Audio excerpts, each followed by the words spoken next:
Good morning, everyone. I'm going to open this meeting for the Polk County Board of Commissioners for Wednesday, June 4th, 2025. Commissioner Mordhorst is excused. We have announcements on the agenda. Extra copies are on that side table. And first item up is for comments for items not on the agenda. Okay. Hearing none, I will go for approval of agenda. I move approval. I will second. All those in favor signify by saying aye. Aye. Aye. Passes. Approval of the minutes from May 28th. I move approval. And I will second. All those in favor signify by saying aye. Aye. Aye. Passes.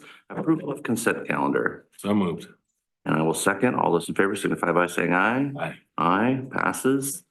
Fall City Resource Center League of Oregon Cities Award and FCO update. AJ Foscoli, Amy Hoteling, and Brent Demo. Well done. Please come forward. All right, introduce you. You don't have to put your name on the record. Frequent guests. Good morning, Brent Demo. I'm the director of Polk County's Family and Community Outreach Department. Oh, I'm Amy Hoteling, Fall City City Council, among other things. AJ Foscoli, Fall City Manager. Well, we wanted to come and do a couple of updates. I'm going to kick things off, then we'll go to Amy for some local updates and then AJ for the award. I know you're all aware that we opened up a small resource center in Fall City in October of 2024. So we thought we'd share some of the highlights. I'm doing this exact presentation for somebody at 2 o'clock today who's never heard anything. So some of these slides I'm going to go through pretty quick as soon as Nicole tells me how. Thank you. So on the screens, you can see photos. We had our grand opening in September, started offering services in October.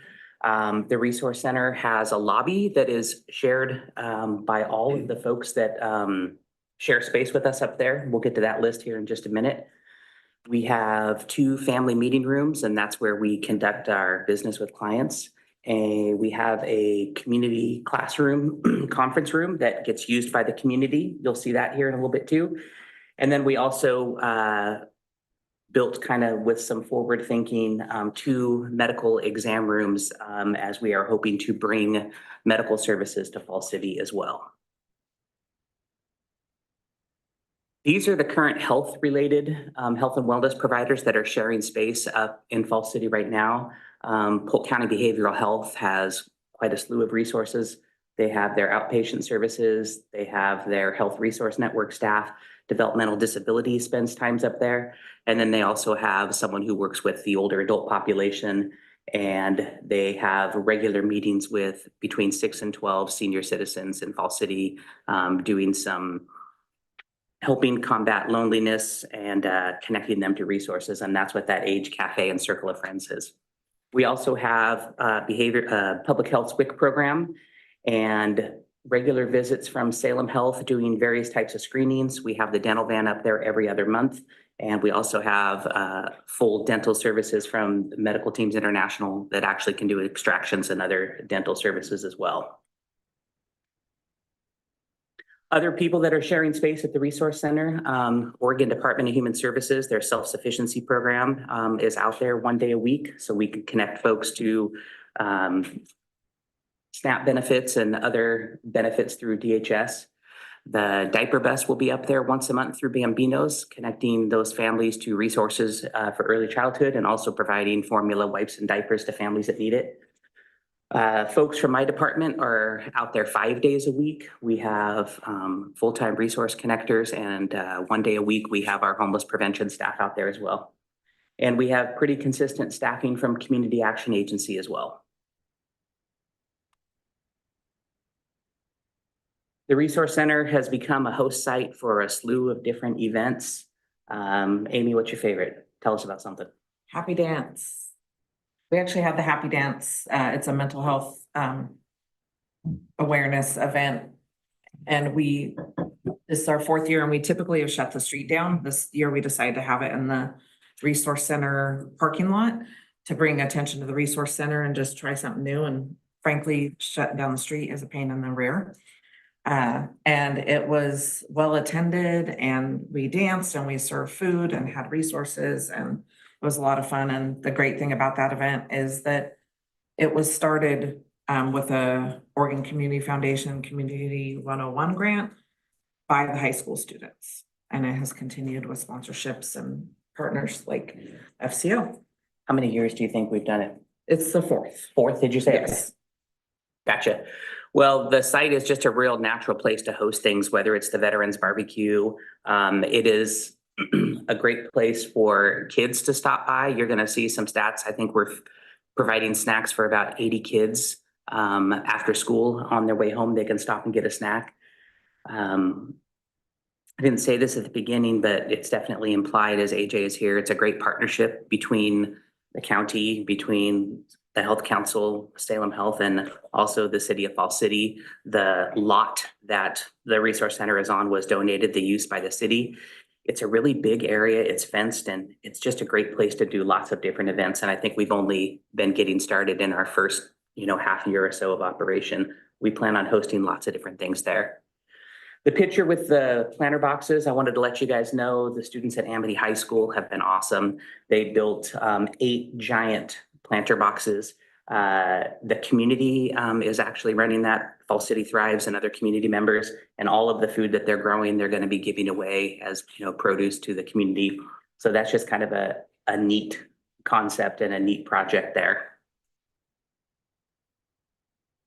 Here's more about the things that Amity High School has done for me. They have built us 3 of these sheds. It's a kind of a trades program through a state department where all of the materials are provided to high schools that want to participate, their shop class. And then the kids learn the construction trade and they build these for us. So we have 3 of those. They built picnic tables, the Adirondack chairs, just kind of cool. This slide here really talks about the history of how many clients we're seeing. You can see the progression in September, 25 clients in the entire month. You fast forward up here to May. Last month, there were 301 clients that we saw at the resource center. About 90% of all of those folks are actually people from Fall City, but we also schedule appointments at the Fall City Resource Center for people from Dallas because often we can get folks in to see our staff there quicker than the Monmouth site that has so much more traffic.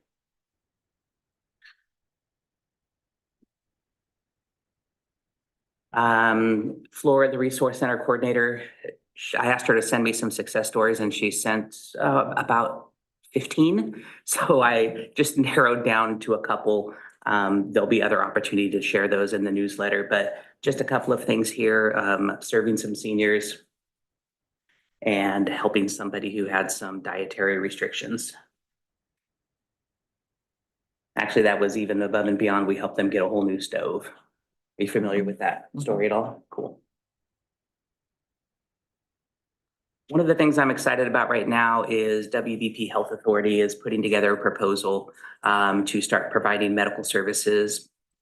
Starting at the end of the summer, every Friday, the plan is to have a nurse practitioner in Fall City and also using all of the telehealth equipment we have there for the remaining days of the week.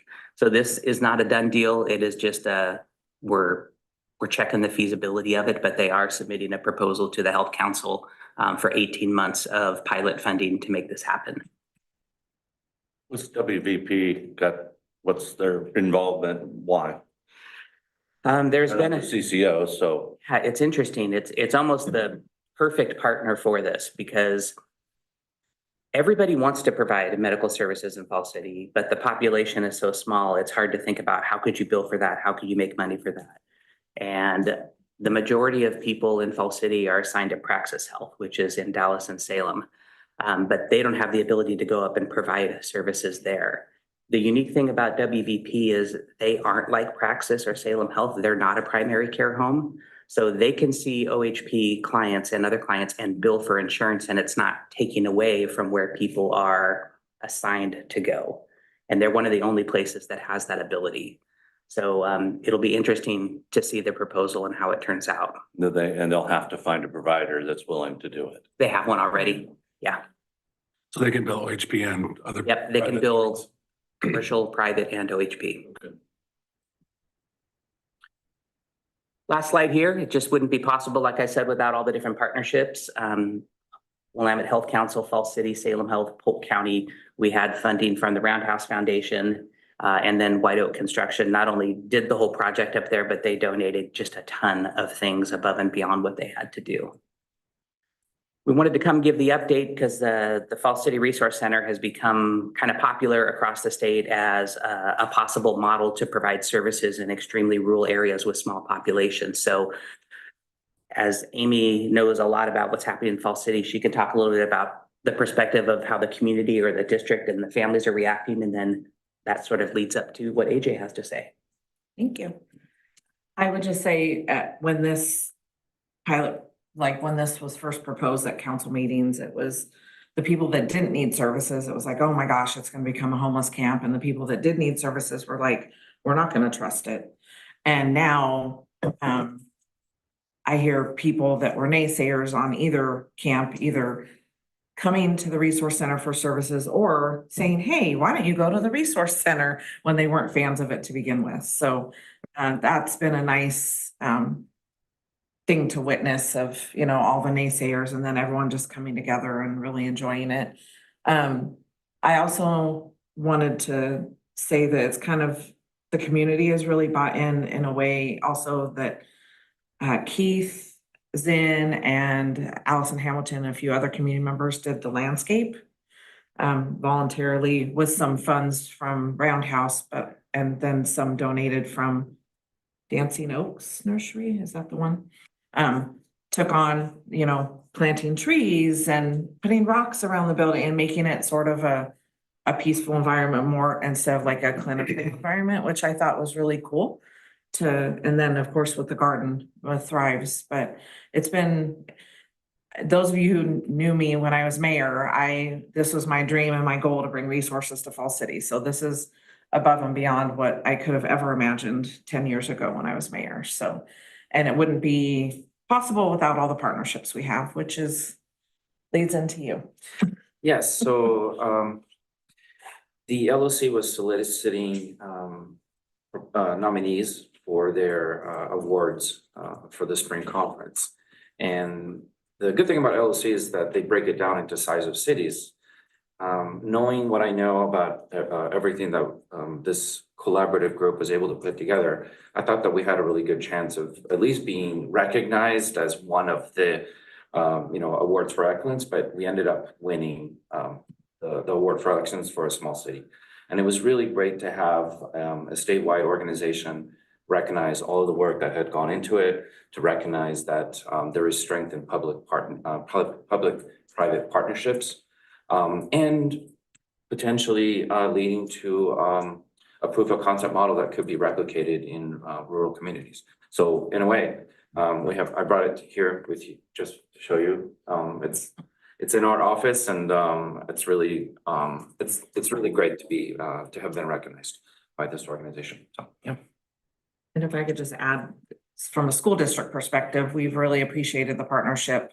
We're constantly, as the McKinney-Vento liaison, I'm constantly referring families, and it's been a great thing for the school district. And also the snacks, the kids going to get snacks. So they're already, as kids, going into the resource center and role modeling how they can break the barrier and break the stigma for their parents who are afraid to go in the resource center because of this, that, or the other. Their kids are going in. And then, so this providing the snacks for our kids, I think, is invaluable and sustainable just for the whole concept. So, all right. You want to lead off? Sure. Thank you for coming, and thanks for submitting the project. I think it deserves this recognition, and it's wonderful. And just want to mention that this probably would not have begun had FCO, with help of OHSU and Willamette Health Council, not surveyed the community to ask them what they want. What are the barriers they're facing to access resources? How would they access resources? Would they be open to telehealth, for example? I know a lot of folks are utilizing that. I think that really set the tone and the seed that this is a community-driven service, which is one of the reasons for its success, I think. So thank you for that. And I think, the county has always been interested in the health and resource accessibility for Fall City. And we tried the Polk shuttle for a while. And that worked well, then COVID hit and that shut down. But I think this is probably much more efficient in terms of connecting people to the services they need. And I think it's also a positive turn that some folks in the outlying community are also using it. So one of my worries is that will folks come and use it? But that fear has been completely alleviated. So just well done. Excellent. Well, sadly, to the point about some resources, and, transportation still being one of them is going to be a major problem to overcome in time. But also, I mean, the very point, I'm very grateful for everything all of you have done, but, we still have a long way to go on overcoming some very significant barriers for your community, like groceries. To have one, what I call mountain price store, in your community is still a problem. And again, with transportation being a problem, as we've all identified, you still have a challenge there with the basics that people need. And we could go on and on about utilities and other things as well. But I'm very grateful for this. I think we've all spent a lot of time trying to find the secret sauce and the right collaboration, and all three of you are clearly very important leaders in making all of that happen. And so I'm grateful that you were recognized as a community, and hopefully other communities in our state will also say, well, how did you do that? Yeah, I hope they lean in and say, how does this work? Because Willamette Health Council can't necessarily broadcast that message well across CCOs in the state. I'm confident they do try some, but this is a place where, again, I feel good about the CCO and what it's done, also about also helping leverage or attract other partners into this that might not have joined otherwise. I had to ask about the other partnership. I'm sorry, it was WBB. Yeah, thank you. I should know that one backwards and forwards. I think I've tried to purge that from my CCO 1.0 life. Just, there was a lot of trauma there, but I'm grateful to see them mentioned and being involved, and I'll be fascinated to see how that works, since essentially they are an association of independent physicians. So I'm glad to see them surface again in Polk County. So that helps, I think, a great deal. Again, so I see this property growing in occupation. And so first of all, Fall City owns this block of property, yes? Are there challenges going forward? Are there expectations of putting more of this kind of activity on that property? Again, a year ago, there wasn't anything there, right? It's the old mill lot. It was really the site of why the city was founded. That's Well, why I called it was the public works lot. Yeah, that's right. That's how it's been used. And So- yeah. I don't think there's expectations of the city doing a whole lot to the lot. I think that it was an easy buy-in for the city because it was so underutilized. Okay. So we're happy that now we have a nexus where the community and outlying folks can come and get so many great services. The fenced-in area is for safety, right? But we just held our annual cleanup there, with Republic Services, and they've got some big machinery, and we still made it work. And we're going to continue to make work any and all projects that benefit the community. Whether that's, adding infrastructure, adding buildings, whatever fits that will not prevent us from being flexible and nimble to be able to continue to provide services. That's our goal. As the council or the community sort of envisioned what else is possible there to sort of accompany that? Thank you. That was leads me right to where I was going to go. There was talk of movies, movies there. No. So movies in the park, movies in the lot. We're gonna do them in the park. We're gonna do them more in the park. shade.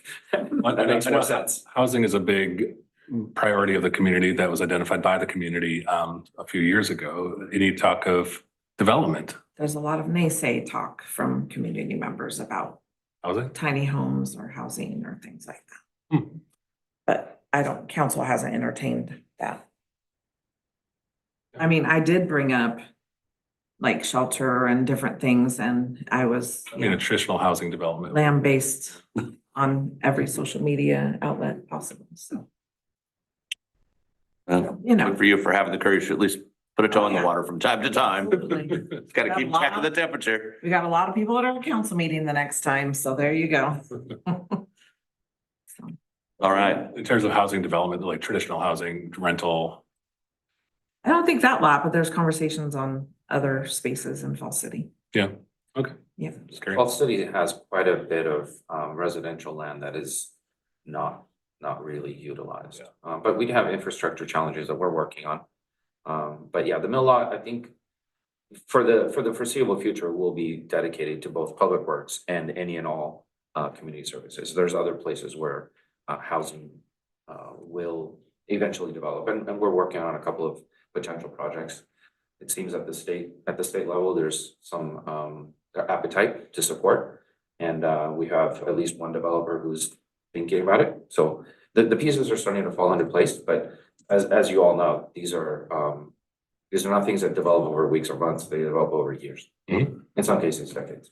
But My son Harvey asked when the circus is coming back. We have a vintage, we have an My old, father-in-law asked we have an that. old poster of the Fall City Circus that was showed to me when we first moved here, and I was like, there was never a circus Yeah. here. But then what? I brought Put him on a this committee. down. Put him on a committee. I've got ideas, people. No more circus. That was a circus, let me tell you. Bringing that to town was. Yeah, I'm sure you were involved in that. weren't you? Posterity. I brought it to town. You're There's a like, lot of other circuses in town. We don't need a real one. And I'm not going to let him drag you down into this mud hole any further. I'm going to say thank you for Thank coming. you. I appreciate your Thanks for the presentation. save, Commissioner Polk. Thank you Thank for your- you all. Thank you, guys. All right, Mr. Hawkins, reclassification of an employee. Good morning, Mr. Chair, members of the board. I am here to request a reclassification of Amanda McMullen. She's in our Health Services Department. She is currently a Health Services Administrative Analyst 2. We are requesting that she be reclassified to a Management Analyst within the same department. Amanda has taken on the lead role of this position. She's become the main person for our EHR. And that falls within the Management Analyst 1 position. So we would like to make that reclassification actually retroactive to May 1st because there were some things that happened that delayed me getting here to the board. If it is approved, this would have a fiscal impact of approximately $4,000, including PERS contributions. That number is actually a little bit lesser because my memo does not include that Amanda receives a differential that she will no longer receive in this new position because it's not needed. Sounds good to me. All right, thank you. Absolutely. All right, do we have a need for an executive session? Yes, sir. Commissioners, the board will now meet in executive session pursuant to ORS 192-660 sub 2F to consider information or records that are exempt from public inspection.